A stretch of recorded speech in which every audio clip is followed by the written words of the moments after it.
হুজুররা তারা বাসাতে এত বেশি আবদ্ধ, এত বেশি তাদের স্বামী স্ত্রীর মধ্যে বোঝাপড়া এত বেশি। হুজুরদের মধ্যেও যে কিছু ব্যতিক্রম নাই তা না, আমি সেটা স্বীকার করে নিয়ে বলছি। তুলনামূলকভাবে যারা আছে, ভাইকে রশি দিয়ে টেনে বাসা থেকে বের করা যায় না। শুধুমাত্র ভাই কেন, এ রোগের রোগী আমি নিজেও, আমরা সবাই কম বেশি। ভাইরা আমার, যদি দাম্পত্য জীবনে সুখী হতে চান, ভালো করে শুনে রাখুন, দাম্পত্য জীবনে যদি সুখী হতে চান, বুকে জমে থাকা সকল ভালোবাসাকে জমিয়ে রাখুন, কোথাও খরচ করবেন না।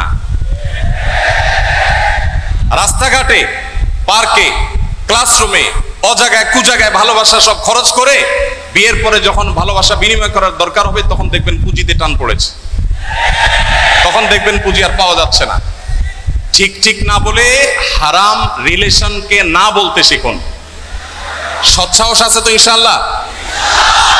কোন কোন যুবক হারাম রিলেশন থেকে বেরিয়ে আসার প্রতিজ্ঞা করবেন? হাত তুলে দেখানোর সৎসাহস আছে? তার মানে সবারই হারাম রিলেশন আছে অলমোস্ট। আল্লাহ তাআলা আমাদের সবার যৌবনকে সকল কালিমা থেকে হেফাজত রাখার তৌফিক দান করুন। ইসলাম বিবাহ বহির্ভূত সম্পর্ককে হারাম করেছে। ইসলাম কেন বিবাহ বহির্ভূত সম্পর্কে হারাম করেছে সেটা আল্লাহ তাআলা ভালো জানেন। তবে আমরা এটুকু কথা বলতে পারি যে এর চাইতে আধুনিক হওয়ার কোনো সুযোগ আপনার নাই।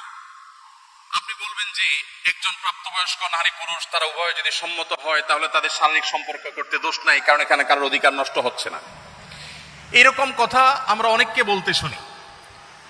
আমি তাদের উদ্দেশ্যে বিনীতভাবে বলতে চাই, আপনি বিবাহের আগে কারোর সাথে কোনো রিলেশন করলেন, কোনো সম্পর্ক করলেন বিবাহ ছাড়া, আপনার জীবনে পরবর্তীতে যদি অন্য কারোর সাথে বিয়ে শাদী হয়, এই যে যার সাথে আপনি শারীরিক সম্পর্ক করলেন বা মানসিক সম্পর্ক করলেন বা কোনো ধরনের সম্পর্ক আপনি তার সাথে স্থাপন করলেন, এই যে আপনার আদান প্রদান, এই যে আপনি ভালোবাসা তার সাথে বিনিময় করলেন, পরবর্তীতে আপনার জীবনে যিনি ফিরে আসবেন, এটা কি তার প্রতি এক ধরনের অবিচার না? আমি কি বোঝাতে পেরেছি? আমি কি বোঝাতে পেরেছি? আপনি এখন যার সাথে সম্পর্ক করছেন, রিলেশন করছেন, আপনার জীবনে যে বৈধ জীবন সঙ্গী বা সঙ্গিনী আসবেন, আপনি যদি আগে কারোর সাথে সম্পর্ক করে থাকেন, কারোর সাথে আপনার যদি ভাব বিনিময় হয়, ভালোবাসা যদি আদান প্রদান করেন, তাহলে পরবর্তীতে যে ভালোবাসাটা আদান প্রদান করছেন এর মধ্যে দুইটার যে কোনো একটা রিয়েল আর একটা ফেক। হয় আপনার স্ত্রীকে আপনি অনেক বেশি ভালোবাসতেন আর আগেরগুলো সব আপনার ভুল ছিল, আর না হলে আগেরটা আপনার সঠিক ছিল, এটা ভুল। নিশ্চয়ই কোন দুইটার একটা নাকি? দেখুন, আপনি আপডেটেড হতে পারবেন, তবে ইসলামের চেয়ে বেশি না। আপনি আপডেটেড হতে পারবেন, তবে ইসলামের চেয়ে বেশি হওয়ার সুযোগ নাই। আপনি বিবাহ বহির্ভূত সম্পর্ককে বৈধ করার জন্য বলেন যে সম্মতি আছে কিনা, সম্মতি থাকলে দুইটাকে আপনি বৈধ মনে করছেন। আর আপনার চরিত্রকে, আপনার যে জীবন সঙ্গী আসবে, জীবন সঙ্গিনী আসবে, তার জন্য সংরক্ষণ করে রাখার কথা ইসলাম বলে। আপনি নিজেকে সেভ করে রাখবেন, নিয়ন্ত্রণ করবেন, কন্ট্রোল করবেন, ওই সেই বৈধ ভালোবাসা যার সাথে হবে তাকে সব উজাড় করে দেওয়ার জন্য। এই জন্য যারা ইসলাম প্র্যাকটিস করে, যারা হালাল হারাম মেনটেন করে চলে, যাদের যৌবনে, যাদের জীবনে কোনো কালিমা নেই, এই মানুষগুলোর চাইতে পিওর কোনো মানুষ সমাজে হওয়ার কোনো সুযোগ নেই। আর যে সমস্ত যুবক এখন ঠিক এত আসতে কেন, যে সমস্ত যুবকেরা তাদের যৌবনকে কালিমায় মিশ্রিত করে ফেলেছেন, আমি তাদেরকে, আপনাদের প্রতি শ্রদ্ধা আমার আছে, সেই সাথেও বলি, তাদেরকে আমি বলি যে ডায়রিয়া রোগে আক্রান্ত রোগীর মতো তারা। যেখানে কোনো কিছু দেখেছেন সেখানে তিনি কাত হয়ে পড়েছেন, সেখানে দুর্বল হয়ে পড়েছেন, সেখানে বসে পড়েছেন, সেখানে কন্ট্রোল হারিয়ে পড়েছেন, সেখানে ডাইরেক্ট হয়ে গেছেন। আর একজন মুত্তাকি পরহেজগার যুবক, তিনি অপেক্ষা করেন, তার সামনে হারাম সম্পর্ক করার হাতছানি আসে, তিনি বলেন যে আল্লাহ দেখছেন। যারা অবৈধ সম্পর্ক করেন, বৈধ সম্পর্ক যদি হয়, বিবাহ সাথে যদি করেনও, আপনার ওই ভালোবাসা ভাব এটা বিনিময় যে করে ফেলেছেন, করতে করতে এটা ইউজড হয়ে যাওয়ার কারণে পরবর্তীতে আর ভালোবাসার যে স্পিড ছিল আপনার শুরুতে, সেই স্পিডটা আপনার ওই ফাইনাল ভালোবাসা আপনি পাবেন না। এই জন্য তুলনামূলকভাবে যারা তাদের যৌবনকে, চরিত্রকে হেফাজত করে রাখতে পেরেছে, দাম্পত্য জীবনে তিনি ছেলে হন, তিনি মেয়ে হন, তিনি নারী হন, তিনি পুরুষ হন, তার সব ভালোবাসা তো রিজার্ভ থাকে, একটু ইউজড হয় নাই, সবটুকু একেবারে ইনটেক, সবটুকু একেবারে ওই যে ঝাঁজ যেরকম আটকানো আছে বোতলের মধ্যে আটকানো, বিবাহের পর তার সকল ভালোবাসা উজাড় করে জীবন সঙ্গী সঙ্গিনীকে দিতে পারেন। এই জন্য যারা আপনাদেরকে প্রেমের ট্রেনিং দেয়, অর্থাৎ বিবাহ বহির্ভূত ভালোবাসার প্রশিক্ষণ দেয়, আপনি অ্যানালাইসিস করে দেখবেন সমাজে দাম্পত্য জীবনে সবচেয়ে দুঃখী হয় তারা সবচেয়ে বেশি। যারা সকাল বিকাল আপনাদেরকে নাটক সিনেমার মাধ্যমে বিবাহ বহির্ভূত ভালোবাসার প্রশিক্ষণ দেয়, এই ভালোবাসা জয় করার জন্য বাবা মার অবাধ্য হওয়া যাবে, ধর্ম ছাড়া যাবে, সমাজ ত্যাগ করা যাবে, এই ট্রেনিং গুলো যারা সারাদিন দেয়, এদের এক একজনের দেখবেন জীবনের লাইফ পার্টনার বা স্বামী বা স্ত্রী 5 জন 6 জন করে চেঞ্জ করা শেষ হয়ে গেছে। তারা যত আড়ম্বর করে বিবাহের অনুষ্ঠান করে, তত ডাকডোল পিটিয়ে আবার বিবাহ ভাঙে।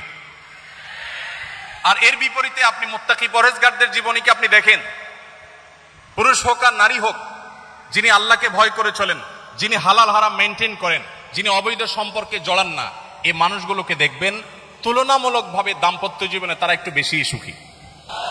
ভাইরা আমার, আমাদের এই দেশে বিবাহ বহির্ভূত সম্পর্ক যখন থেকে বেড়েছে, বিবাহ বিচ্ছেদ তত বেশি বেড়েছে। ঢাকা শহরে প্রতি মিনিটে তালাক রেকর্ড হয়। যে হারে বিবাহ রেকর্ড হয়, সে হারে তালাকের রেকর্ড হয়। আমি মৌলভীবাজারে এক ওয়াজ মাহফিলে গিয়েছি, আবার নারায়ণগঞ্জে এক ওয়াজ মাহফিলে গিয়েছি। 2 জন জনপ্রতিনিধি চেয়ারম্যানকে পেয়েছি। তারা আমাকে বলেছেন, একই কথা বলেছেন। একজন বলেছেন, হুজুর আমি চেয়ারম্যান হয়েছি মাত্র কয়েকদিন হয়েছে, এই কয়েকদিনের মধ্যে 25টা সালিশ আসছে আমার কাছে, বিবাহ ভাঙার সালিশ। ভাইরা আমার, আমাদের দাম্পত্য জীবনের অবস্থা ভয়াবহ। পশ্চিমা পৃথিবী, আমি প্রায় সময় বলি, পশ্চিমারা জ্ঞানে, বিজ্ঞানে, অবকাঠামোতে, অন্য অনেক দিক থেকে আমাদের থেকে যদি 1000 বছর এগিয়ে থাকে, পারিবারিক সুখ শান্তিতে, দাম্পত্য সুখের দিক থেকে আমরা তাদের চাইতে 2000 বছর এগিয়ে আছি। আমরা তাদের চাইতে জ্ঞানে বিজ্ঞানে অনেক পিছিয়ে থাকতে পারি, অর্থনৈতিকভাবে অনেক পিছিয়ে থাকতে পারি, অবকাঠামোতে অনেক পিছিয়ে থাকতে পারি, কিন্তু দাম্পত্য জীবনে আমরা যতটা সুখী, পশ্চিমারা সেগুলো কল্পনাও করতে পারে না। আমাদের এই সমাজে বাবা মার সাথে সন্তানদের যে বোঝাপড়া, স্বামীর সাথে স্ত্রীর যে ভালোবাসা, এটা ওরা স্বপ্নেও দেখতে পারে না। আপনারা যাদের স্মার্টফোন ব্যবহার করেন তারা দেখবেন যে একটা অ্যাপের অ্যাডভার্টাইজ ঘুরে ফিরে অনেক বেশি দেওয়া হয়। সেটা কি? স্ত্রী হয়তো ঘুমাচ্ছেন, তার হাতে মোবাইল ফোন আছে, স্বামী সেটা খোলার চেষ্টা করে। এটা সাধারণত বিভিন্ন অ্যাপগুলো অ্যাডভার্টাইজ দেয় যে কিভাবে আপনার মোবাইলকে আপনি সিকিউর করবেন, যে আপনি ঘুমায় থাকবেন, আপনার স্বামী এসে গোপনে আপনার চ্যাটিং কার সাথে করছেন উদ্ধার করার চেষ্টা করবে, কিন্তু সে পারবে না, চান্দু পারবে না। আপনারা এরকম অ্যাডভার্টাইজ দেখছেন? এর মানে অবিশ্বাস কোন পর্যায়ে চলে গেলে নিজের মোবাইলে কার সাথে চ্যাটিং হয়েছে, কথাবার্তা হয়েছে, এগুলোকে সিকিউর করার জন্য তাদেরকে অ্যাপের পরে অ্যাপ ডেভেলপ করতে হয়। তারা সামলাতে পারছে না, তাদের সমাজের পারিবারিক ব্যবস্থা ভেঙে পড়েছে, শেষ হয়ে গেছে। আমাদের সমাজে এখনো এত অধপতনের পরও আমরা যে জায়গাটা দাঁড়িয়ে আছি, এখনো আমাদের স্ত্রীরা স্বামীদেরকে, স্বামীরা স্ত্রীদেরকে মন উজাড় করে ভালোবাসে।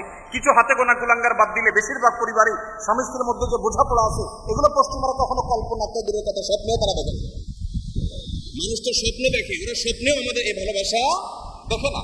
এই জন্য ভাই, পশ্চিমাদের ভালো জিনিসগুলো গ্রহণ করেন, কিন্তু অনুগ্রহ করে তাদের এই সমস্ত খিস্তি খেউ, বস্তা পচা সস্তা এই সমস্ত সংস্কৃতিকে কখনো গ্রহণ করতে যাবেন না। ঠিক আছে তো ইনশাআল্লাহ?